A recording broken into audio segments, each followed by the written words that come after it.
வணக்கம். மகர ராசி நேயர்களே, 5ஆம் இடத்தில் இருந்த குரு, இந்த 2025ஆம் ஆண்டு குரு பெயர்ச்சி உங்களுக்கு 5ஆம் இடத்தில் இருந்த ரிஷபத்தில் இருந்த குரு 6ஆம் இடமான மிதுனத்துக்கு பெயர்ச்சி அடைகிறார். 6ஆம் இடமான மிதுனத்துக்கு பெயர்ச்சி அடையும் போது 10ஆம் இடம், 12ஆம் இடம் மற்றும் 2ஆம் இடத்தை பார்வையிடுகிறார். இப்போது வீட்டில் சுபகாரிய நிகழ்ச்சிகள் நடக்கிறதுக்கான நல்ல நேரம் தான் இது. உங்களுக்கு சற்றே தடை தாமதங்கள் ஏற்பட்டாலுமே சுபகாரிய நிகழ்ச்சிகள் வீட்டில் நடக்கிறதுக்கான நல்ல வாய்ப்புகள் உண்டு. 10ஆம் இடத்தில் 12ஆம் இடத்தையும் 2ஆம் இடத்தையும் குரு பார்க்கறதுனால உங்களுக்கு நல்ல வேலைகள் கிடைக்கும். இத்தனை நாளாக வேலை இல்லைங்க, வேலை தேடிக்கிட்டு இருந்தேன் அப்படின்னும் போது நல்ல வேலை கிடைக்கும். அந்த வேலையில் பொறுப்புகளும் கொஞ்சம் அதிகமாகவே இருக்கும். நீங்கள் ஒரு வேலையில் சேர்றீங்க அப்படின்னா அந்த வேலையோட அடுத்த ஒரு லெவலுக்கு உண்டான பொறுப்புகளும் நீங்கள் சேர்ந்து பார்க்குற மாதிரி இருக்கும். ஏன்னா 10ஆம் இடத்தை குரு பார்வையிடுறதுனால உங்களோட தொழில் ஸ்தானத்தை அவர் கெடுக்க மாட்டார். வேலைகளில் நல்ல ஒரு பொறுப்போடு செயல்பட வேண்டிய அவசியம் இருக்கும். பொருளாதார விஷயத்தில் கொஞ்சம் கவனம் தேவை.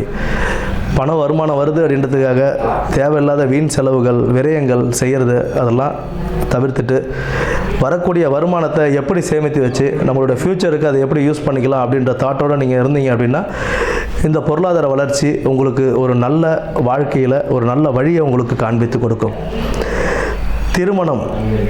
திருமணத்துக்கு ட்ரை பண்ணுறவங்க எல்லாருக்குமே கொஞ்சம் தடை தாமதங்கள் இருந்தாலும் கை கூடுறதுக்கான வாய்ப்புகள் உண்டு.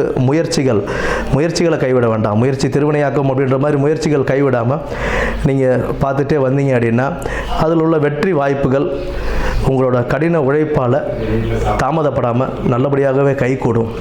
புதிய தொழில் முயற்சிகளை தற்போதைக்கு நம்ம ஒத்தி வைக்கிறது அப்படின்றது நல்லதுங்க. புதிய தொழில் முயற்சிகள் வேண்டாம். இருக்கும் தொழிலையே நம்ம பார்த்துக்கிட்டு அதில் திருப்திகரமாக அதில் என்ன நம்ம செய்ய முடியும் அப்படின்னு பார்த்து அதை விரிவுபடுத்துறதுக்கான என்ன வழியோ அதை மட்டும் நம்ம செய்கிறது நன்மை பயக்கும். புதிய தொழில் முயற்சிகள் தான் தனியாக நான் இப்போ ஒரு கடை வச்சுருக்கேன், இன்னொரு கடை நான் தனியாக போட போகிறேன் அப்படின்ற கதையெல்லாம் வேண்டவே வேண்டாம். இருக்கிற தொழிலை எப்படி மேம்படுத்தலாம், அதே இடத்துல நம்ம எப்படி செய்யலாம் அப்படின்றத பார்த்துக்கிறது ரொம்ப முக்கியம். 6ஆம் இடத்துல குரு இருக்கிறதுனால நம்மளுடைய பேச்சில் நிதானம் தேவை. ரொம்ப கவனமாக பேசணும்.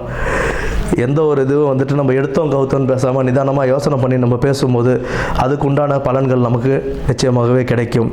வெற்றி வாய்ப்புகள் தாமதப்பட்டாலும் கடின உழைப்பு உங்களை நல்ல ஒரு வெற்றி பாதைக்கே கொண்டு போகும்.